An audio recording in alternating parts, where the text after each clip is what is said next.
Сәлеметсіздер ме, құрметті студенттер? Мен Инноватив колледж мекемесінің жалпы гуманитарлық пәндер оқытушысы Ғалымбай Абзал Мансұрұлымын.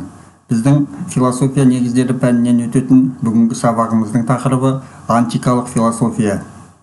Здравствуйте, уважаемые студенты! Я преподаватель общегуманитарных дисциплин учреждения Инноватив колледж Ғалымбай Абзал Мансұрұлы.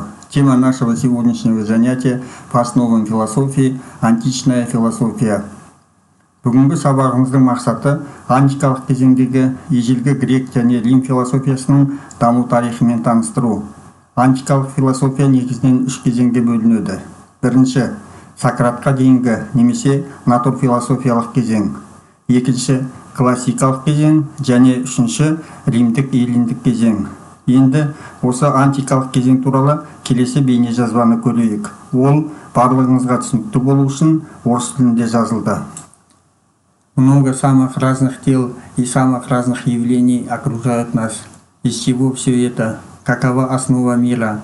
Она одна или мировых основ несколько? Эти вопросы издавна волновали людей. В 17 веке во Франции жил философ и математик Рене Декарт. Он страстно верил в двойственность всего сущего, в то, что у мира две основы – материя и дух. Материальное есть само по себе, и духовное есть само по себе. Хотя многое лепится сразу из них обеих, утверждал он. Декарт, да и его единомышленников называли дуалистами. Но были и монисты, философы, утверждавшие, что мир един и из одной основы. Только одни говорили из материальной, другие из духовной.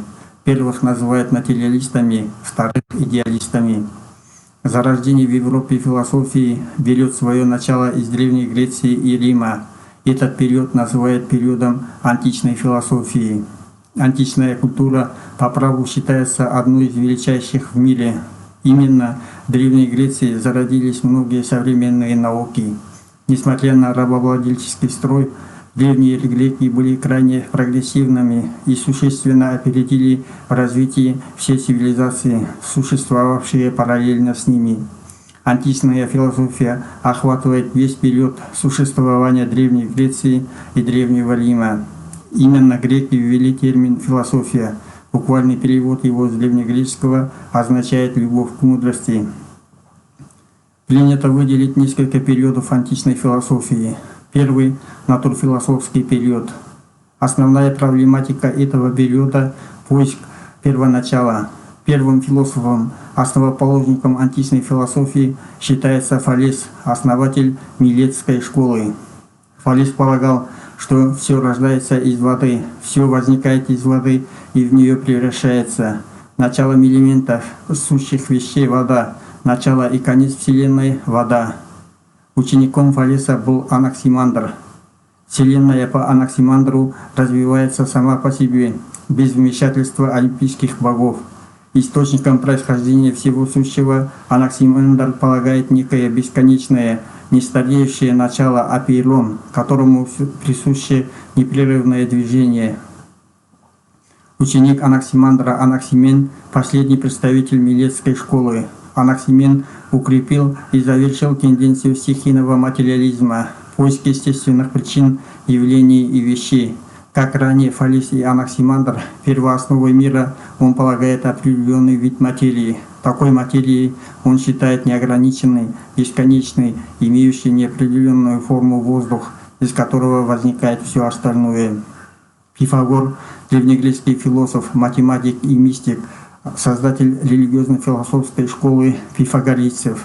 Основанная Пифагором философская школа пифагоризм наибольшее значение придавала числам.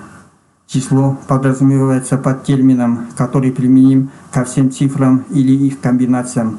Число определялось Пифагором как энергия. Он считал, что посредством науки о числах можно раскрыть тайну Вселенной, потому что числа содержат в себе тайну всех вещей. Пифагор стремился построить науку всех наук.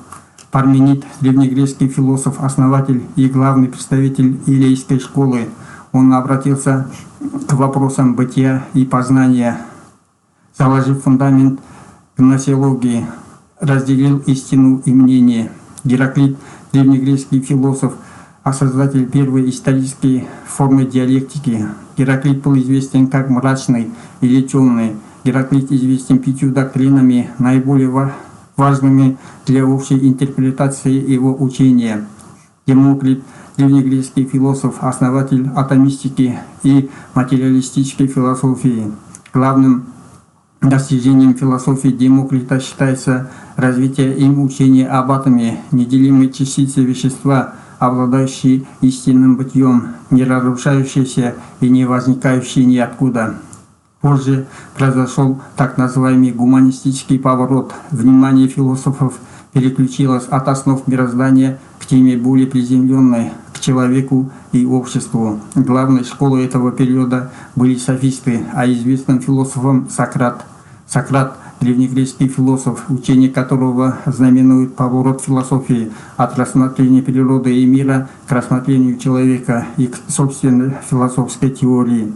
Своим методом анализа понятий и отождествлением положительных качеств человека с его знаниями он направил внимание философов не только на важное значение человеческой личности, но и на освоение теоретического знания как ведущей формы самостоятельного мышления. Следующий период классический. Именно тогда были сформированы первые философские системы, которые охватывали весь круг философских проблем. Этот период подарил нам таких выдающихся философов, как Платон и Аристотель. Платон – первый философ, чьи сочинения сохранились не в кратких отрывках, цитируемых другими, а полностью. Принято считать, что Платон является одним из основателей идеалистического направления в мировой философии. Во многих сочинениях философа проводится мысль о том, что бытие в подлинном смысле слова можно назвать только абсолютные сущности, сохраняющие свое бытие безотносительно пространства и времени. Такие абсолютные сущности называются в сочинениях Платона идеями. Аристотель, древнегреческий философ, натуралист классического периода, наиболее влиятельный из философов древности, основоположник формальной логики. Аристотель был первым мыслителем, создавшим всестороннюю систему философии, охватившую все сферы человеческого развития: социологию, философию, политику, логику, физику. Эллинистический период перенес центр философской мысли из Греции в Рим. Основными школами того времени были стойки, последователи Эпикура и скептики. Скептицизм – философское направление, выдвигавшее сомнения в качестве принципа мышления, особенно сомнения в надежности истины. Эпикуризм – философское учение, исходящее из идей Эпикура и его последователей. Согласно ему, высшим благом считается наслаждение жизнью, которое подразумевает отсутствие физической боли и тревог, а также избавление от страха перед смертью и богами, представляющими безразличными к происходящему в мире смертных. Стоицизм – философская школа, возникшая в Афинах и сохранившая влияние вплоть до конца античного мира. Этот термин возник по названию расписной стои, где основатель стоицизма Зенон Китейский впервые самостоятельно выступил в качестве учителя. Енді сабағымыздың негізгі қорытындыларын жасап түйіндейік. Біз бүгінгі сабақтан нені білдік? Біз антикалық философияның Сократқа дейінгі классикалық және эллиндік деген үш кезеңге бөлінетінін білдік. Біз Милет мектебі, Элей мектебі, Пифагоршылар мектебі, атомистер мектебі сияқты түрлі философиялық ағымдар мектептерінің болғанын білдік. Біз философия орталығының ежелгі Грециядан ежелгі Римге ауысуымен эллиндік кезеңнің басталғанын білдік. Эллиндік кезеңнің негізгі бағыттарының стоиктер, Эпикур мектебі және скептиктер құрайтынын білдік.